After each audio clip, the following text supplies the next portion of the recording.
right in the middle of the book of James because there's 5 chapters. And so we're in chapter 3. So those of you that are good with math, you can figure out that we're right in the middle. We're going to cover all of James chapter 3 this morning. Before we get started with this, I titled this sermon, How to Operate Internally as a Christian. And I started thinking through, well, how can we, what do we have to do? What do we have to do to be able to operate internally as a Christian? And the one thing that kept coming to mind is we got to sacrifice. We sacrifice ourselves. So this morning, we'll be looking at James chapter 3. Before we start with that, though, I've asked these young men to come. I was picking on Reed a little bit because I thought he's the one that got me killed out of a game about 2 or 3 times Friday night, but he said he was not. He set me straight up here. He said, you were not the one that did that, right? Okay.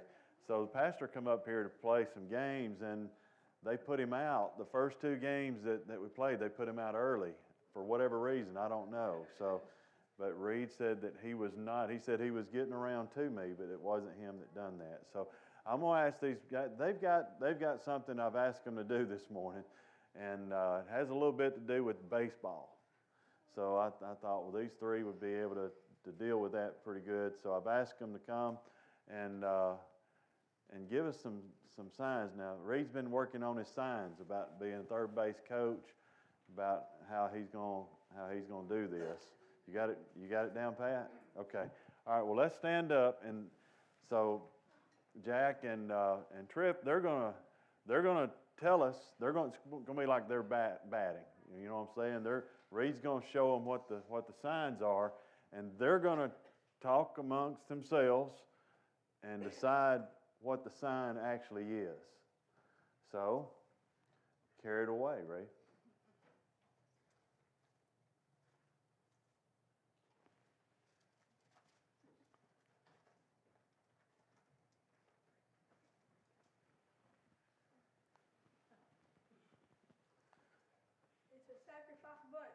Sacrifice bunt. Did y'all pick up on that? Now, was anybody else, would y'all have known that? Raise your hand if you would have known it was a sacrifice bunt. All right, so y'all did really good. Was that what it was? That sacrifice bunt. All right, well, thank y'all for helping this morning. So when Tripp was telling me what that was, and the sign, can I tell him what the sign is? Is that all right? So the sign, being a third base coach or being a coach, when they're calling out, they do all this stuff, and the last thing that they do is so the sign. So it was a sacrifice bunt, and I said, now when you say, don't just say bunt, because it really is a lot of times a sacrifice. Well, always a sacrifice bunt. Do you know what that means? Do you know what it means to have to? Do you know what it means when you're batting around 400 and you come up and you see the third base coach and the third base coach says, sacrifice bunt? What happens to you at that point? Goes back. Huh? Goes back. It just, you're just like, you're all pumped, you've been over there you've been on deck, and you're swinging with the weights, and you are primed to get up, and you are ready to hit one out the park or hit one in the left field, get a base hit, something. And then you get up there, and the coach says, I need you to sacrifice your bat and just lay down a bunt. Why do we do that? Why does the coach do that? To be able to. Did y'all not play baseball? Jared's mouthing what? Why? No, you weren't. To what? To advance the runner. You do that to advance the runner. But what advantage does that give you? It gives you a runner that was either on first base or second base. It gets them on second base or third base, and it gets them home. So it's for the betterment. It's to be able to win the game. So you sacrifice your at-bat to be able to advance the runner to give you a better chance to be able to win the game. So when we're talking about our Christian life and how to operate internally as a Christian, what we have to do is we have to be able to sacrifice. A lot of times we sacrifice what our desire is. Now the number one thing is point number one that we're going to be able to talk about in sacrificing this morning. With a controlled speech. With control, that's the nicest way that I could say that, is with a controlled speech. You know what that means? Keep your mouth closed. Keep your mouth. Now there's some times that we've got to talk, and there's a lot of times that that we have to communicate. I'm having to communicate this morning. Trip communicated this morning a sacrifice bunt. So there are times when we have to do this, but James says there's a lot of times that people just want to say something just to be heard. And there's a lot of times what you say is the wrong thing, and you're steering people in the wrong direction. So let's look at the first section. Point number one is with controlled speech, but it's actually from verse 1 to verse 12. But I want us to be able to look at this real quick, and we'll get through this as quickly as I promise, as quickly as I can, because I'm trying to control my speech up here. So verse number 1, not many should become teachers, my brothers, because you know that you will receive a stricter judgment. So let's look at that first part right there. Why is he saying this? Why is he saying this? Well, I mentioned some just wanted to be up front. Some people just wanted to be seen. There's some people that, I don't know. I would ask you to raise your hand if it terrifies you to be up front, but you probably wouldn't raise your hand because that would terrify you too. I don't even know who you all are yet. I know Robert's not one of them. Robert, I can get him to do anything. I take care of it. It don't matter where it is. Vic's one. They'll get up, and a lot of times these are your teachers. These are your leaders that will do this. But there's some people that just want to do this to be able to be seen, and some people they do this to be able to have influence. They see that being up front and it's a big thing because it kind of gives me some power. It kind of gives me some leverage to be able to be seen. Some wanted to be able to teach for profit because maybe it profits them in some way. This is. I'm not going to get off into this a whole lot, but there are some preachers, and I don't even think I have to call any names. You can turn some TV on and find some preachers that would like to be able to do this for profit. And this is not for profit kind of a thing that we're doing this for. But some people want to teach for power. Some people want to teach for profit. And some in 1 Corinthians, they had a similar problem. But let's listen to what Paul said. They wanted to be up front. They were speaking in tongues and they were doing everything wrong, especially when they were up front or when they were speaking, when they were using the tongue, your mouth, they were doing everything wrong. And 1 Corinthians chapter 13 verse 1 says this, if I speak human or angelic tongues, but do not have love, I am a noisy gong or a clanging cymbal. The last part of the verse up there says this, in verse 2, because you know that we receive a stricter judgment. You know what that means? That means a teacher is going to be judged more harshly than somebody who's not teaching, somebody who's gaining knowledge. Why? Because teachers have the responsibility to be able to teach truth, but they not only have the responsibility to be able to teach or preach truth, they have the responsibility not to be a false teacher. You are not to lead somebody in the wrong direction. This is a big deal. Wouldn't you think? Wouldn't you think that's a big deal for somebody not to be? What if somebody stood up here and started preaching? Oh, I'll put these deacons on the spot just a minute. But I mean, what if you invite somebody and they're standing up here? I'm not going to ask y'all out loud to answer out loud, so you don't have to. But just think in your mind, What if he's speaking heresy? What if he's speaking something that's completely wrong? Then he's leading people down the wrong path. And James says that we teachers will receive a stricter judgment. This is not to deter believers that have the spiritual gift of teaching, but to warn false teacher that he or she will be judged harshly for false teaching. Verse 2 says this, "For we stumble in many ways. If anyone does not stumble in what he says, he is mature, able to control the whole body." There's two things about this person that James is talking about, this believer that he's talking about. He says, number one, if he can control his tongue, he can control his speech, he does a couple of different things. Number one, we recognize that this is a mature believer. And number two, not only if you can control your mouth, you can generally control the rest of your body. He's dropping some truth on us. So James says the mature Christian is one with his speech. James also says that if we are believers, our words should portray Christ. Well, what does your speech portray? If somebody saw you outside of here, you're at work, you're at grocery store, you're wherever, at the park, wherever it is, does your speech portray that I'm a believer in Christ? Because James says that how we operate internally as a Christian starts with controlled speech. Where do these fit into the vocabulary of the genuine Christian? Think about this: gossip, foul language or profanity, tearing one another down. These are not words that a believer should speak. He or she is mature if they can control their mouth.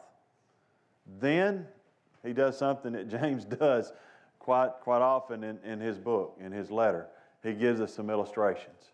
So let's look at these illustrations. Verse 3 through the rest of this section, through verse 12. Verse 3 says this. He says, "Now if we put bits into the mouths of horses so that they obey us, we direct their whole bodies." Anybody ever ridden a horse? I was raised with horses. Horses, mules. I mean, you name it.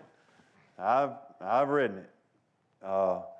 They used to save the craziest of the crazies for me when I would get home. I grew up with the Thomases, and they raised horses. At one point we had as many as 40 horses that we were training in the stable, and that's a lot to take care of. But they would bring these colts, and when I'd come home from school, I'd walk down to the barn, get ready to go to work, and I'd look, and Larry would have a colt tied to the wall that had never been ridden before, and that thing was jumping and bucking and knocking against the wall. I mean, he just going nuts. And then you put that bit in his mouth, and that bit it controls. You're supposed to be able to control. Now you got to train them to do that. But once that a horse is mature, once that he's controlled, that bit allows the rider to be able to control that horse just by turning one way or the other. And a lot of times, if they neck rein, if you know what if you just lay that rein on their neck one way or the other, and just laying it on the side of their, but it's controlled. The point that James is making here is some little bitty something like the tongue controls the whole body, one way or the other. It's going to either be for good or it's going to be for bad. But he gives us that illustration about the horses. In verse 4, gives us another illustration. He says, "And consider ships, though very large and driven by fierce winds, they are guided by a very small rudder wherever the pilot directs. So too, though the tongue is a small part of the body, it boasts of great things. Consider how small fire sets ablaze a large forest. And the tongue is a fire. The tongue, a world of unrighteousness, is placed among our members. It stains the whole body, sets the course of life on fire, and it itself set on fire by hell. Now, think about how he just described our speech and our tongue. And when he's saying our tongue, he's talking about what words we say. Every kind of animal, bird, reptile, and fish is tamed and has been tamed by humankind, but no one can tame the tongue. It is a restless evil, full of deadly poison. With the tongue, we bless our Lord and Father, and with it we curse people who are made in God's likeness. Blessing and cursing come out of the same mouth. My brothers and sisters, these things should not be this way. Does a spring pour out sweet and bitter water from the same opening? And can a fig tree produce olives? My brothers and sisters, or a grapevine produce figs? Neither can salt water and spring yield, and a saltwater spring yield fresh water. Meaning, in other words, he's just going through a list of things that can't do both. And he says, yet your mouth, or our mouths, are doing both. He says, out of the same mouth, you curse God, and then out of the same mouth, you try to bless God. He mentions this in chapter 1. He talks about being double-minded. This goes back to being double-minded, thinking in two different ways, thinking in the world's way and thinking in God's way. So he's trying to make this transition, and what he says is how we operate internally as a Christian. The number one thing for us to be able to do is to watch our mouth, to watch what we say to each other while we're here, if somebody's teaching, or it means when you go out and you're tearing somebody down, you need to think twice about doing that. James says it shouldn't be that way. In a believer, it shouldn't be that way. So maturity comes from sacrificing what our sinful nature. You see, our desire a lot of times, I don't know, anybody ever desire just to give somebody what you got cooking up here? Anybody ever been in that position before? That I really need, especially, I'd like to see, raise your hand if you deal with the public. At your occupation, you deal with the public. Okay? Now raise your hand again if you've had some stuff cooking up here that you really wanted to say and you held back and you didn't do it. Yeah, I've got some that's doing this right here. So I know. I've had it too. I have it a lot. I have it a lot now. But we are to be able to control that. And what we do is we sacrifice, just like a sacrifice bunt. We sacrifice what our sinful nature is telling us that we need to do to what God says. So what he's saying is the bitter water there needs to be a turn-off point of that bitter water, and then fresh water needs to flow out of this outlet, this outlet right here. He says this is a major point. As a matter of fact, in this whole chapter 3, it's the number one point that he says is the telltale sign that you are a mature believer is because of your speech. And we do that by sacrificing what we really would like to tell somebody off.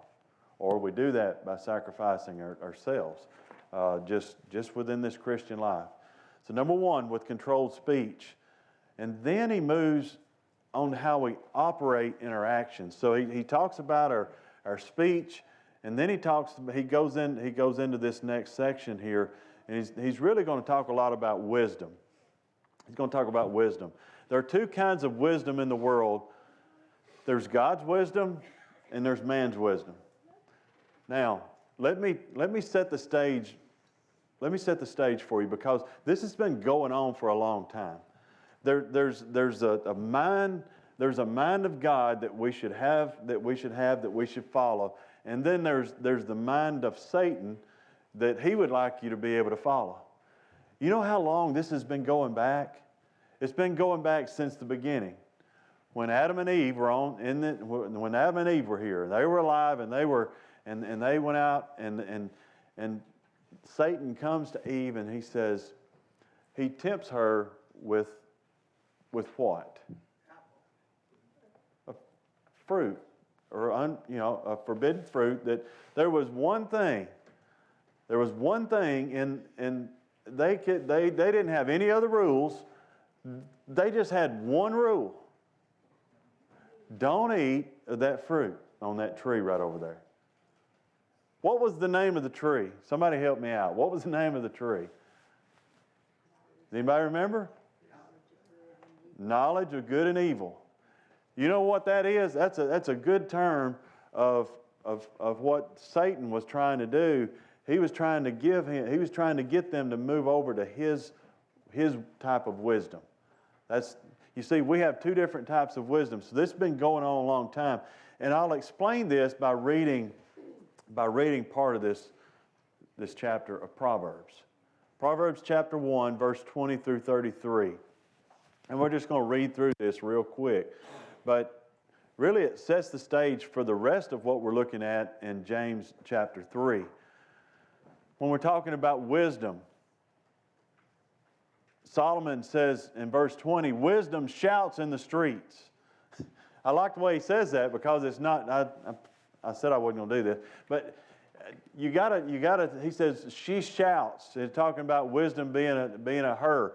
But he said, not does wisdom whisper or just talks. Wisdom shouts. God's wisdom is trying to get your attention. That's what he said. Verse 20 says, wisdom shouts in the street. She cries out in the public square. She calls to the crowds among the main street, to those gathered in front of the city gate. How long, you simpletons, will you insist on being simple-minded? How long will you mockers relish your mocking? How long will you fools hate knowledge? Come and listen to my counsel. This is godly counsel talking about. I'll share my heart with you and make you wise. I called you so often, but you wouldn't come. Has wisdom ever called on you and you wouldn't come? Huh? Am I the only one that had to deal with making a dumb decision? There's been a lot of times in my life that wisdom's like, hey, I need you to get back over here in the wisdom lane, because right now you're not doing something right. He says, I reached out to you, but you paid no attention.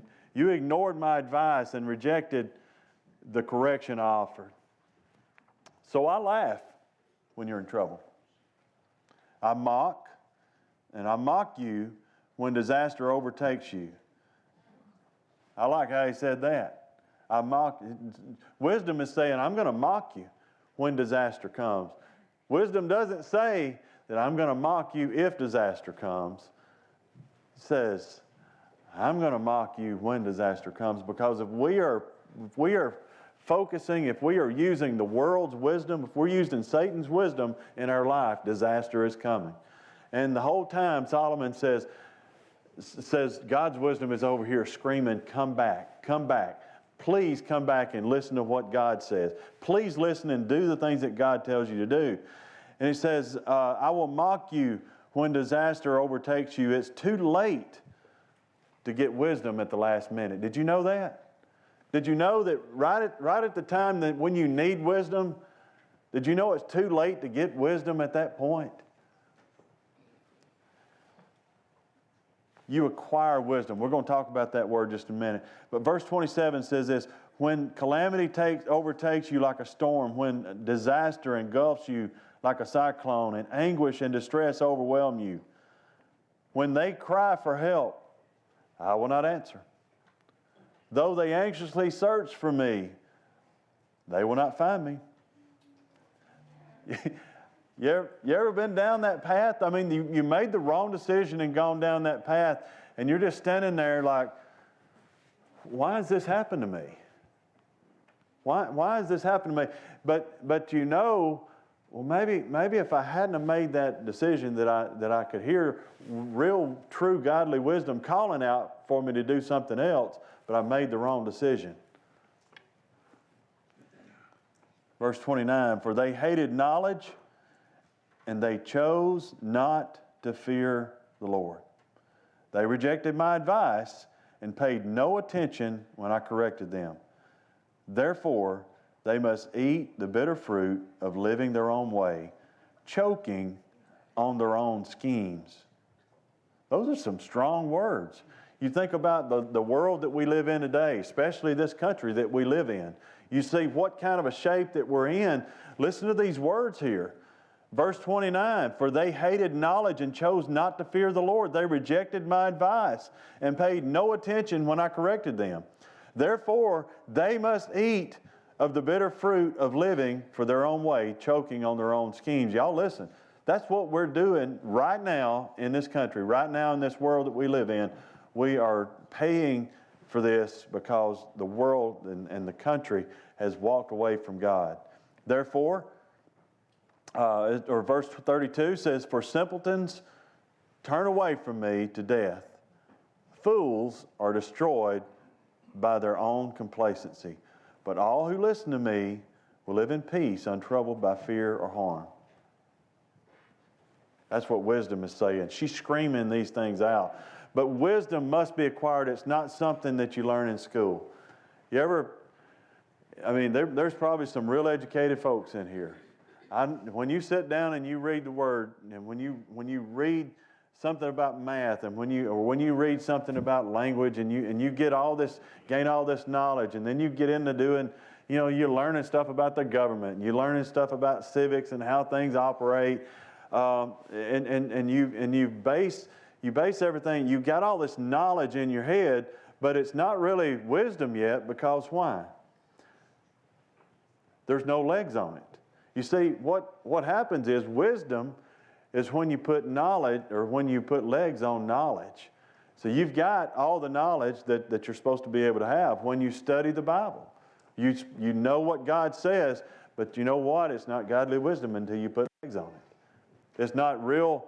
You got to be able to. There has to be an action involved in it. So I'm going to give you three words right here I want to talk about real quick that will help you be able to gain wisdom.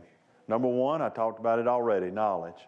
Proverbs 1:7 says this, fear of the Lord is the foundation of true knowledge, but fools despise wisdom and discipline. Should I read that again? Knowledge.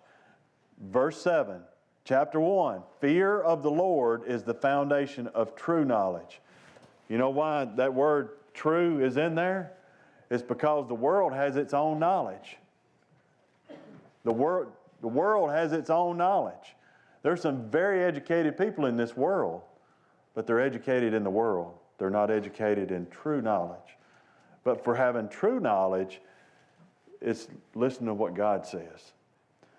And then he goes on, he says, but fools despise wisdom and discipline. So number one thing that we need to be able to have is knowledge. Number two is understanding. Look at verse 13. We're going to read, I want you to read that real quick. Verse 13 says this, who among you is wise and understanding? By his good conduct, he should show that his works are done in the gentleness that comes from wisdom. So there's another thing. There's knowledge and there's understanding of what God's doing. And then number three, there's opportunity. All opportunity means is that we are putting into action what we've learned and what we've understood. And then all of a sudden, we've got an opportunity to use those things that, a good example. Let me just give you a good example. These people, we watched that disaster relief. They've learned about God. They've learned about it. They've learned about Him. They've learned about what His Word says to a point that what it makes them realize is that I need to be able to put legs on my knowledge.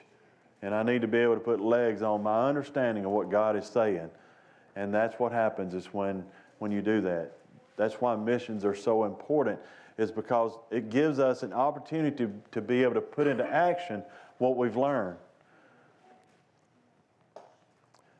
This is said also, Ephesians chapter 5, verse 15 through 17.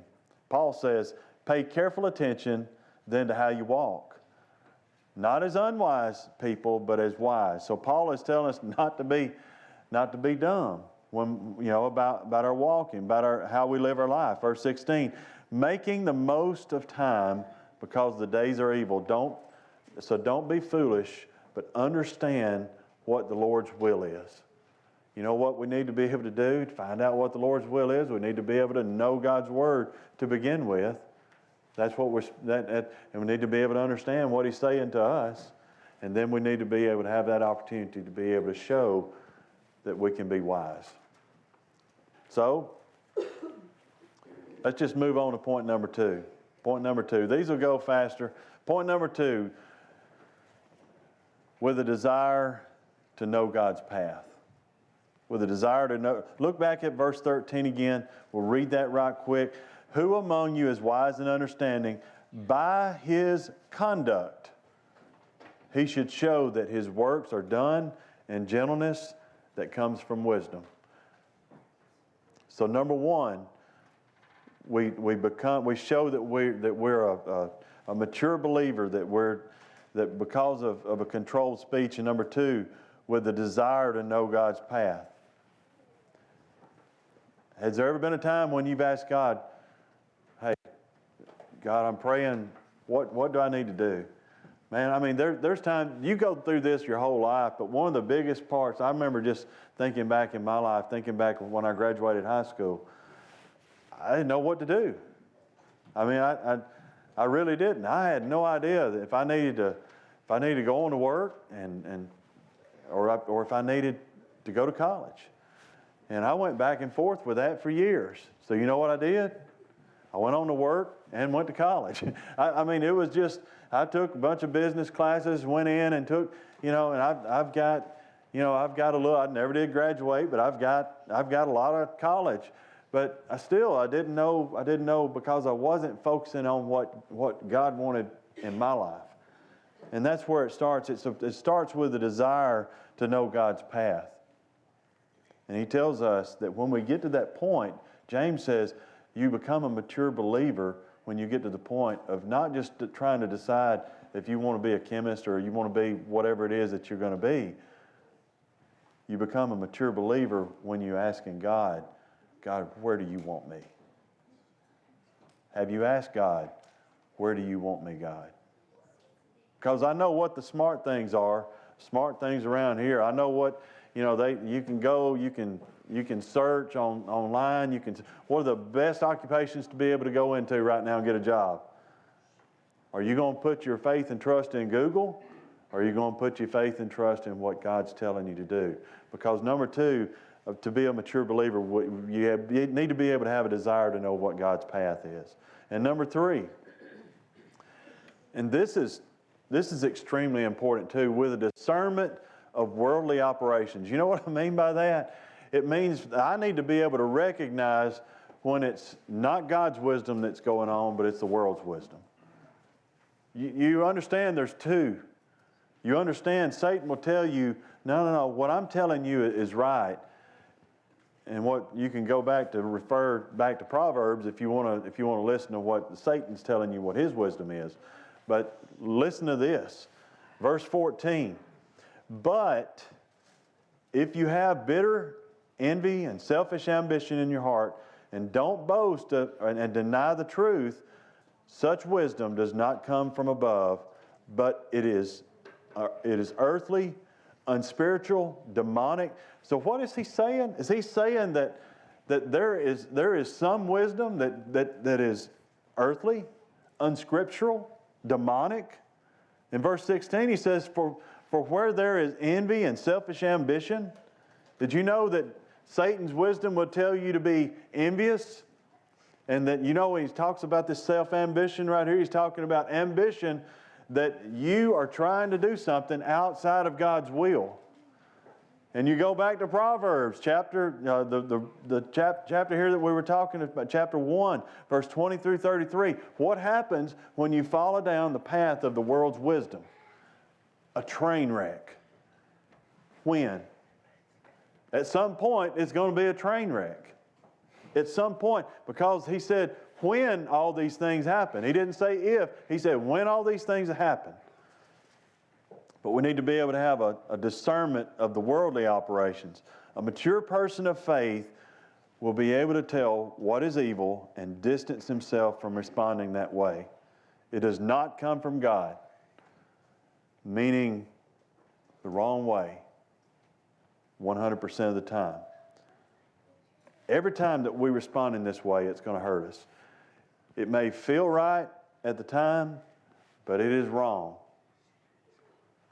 Number 4, as we close, number 4, we need to be able to focus on with true wisdom. With true wisdom. Look at what James said. This, you probably could preach a whole sermon on James chapter 4, verse 17.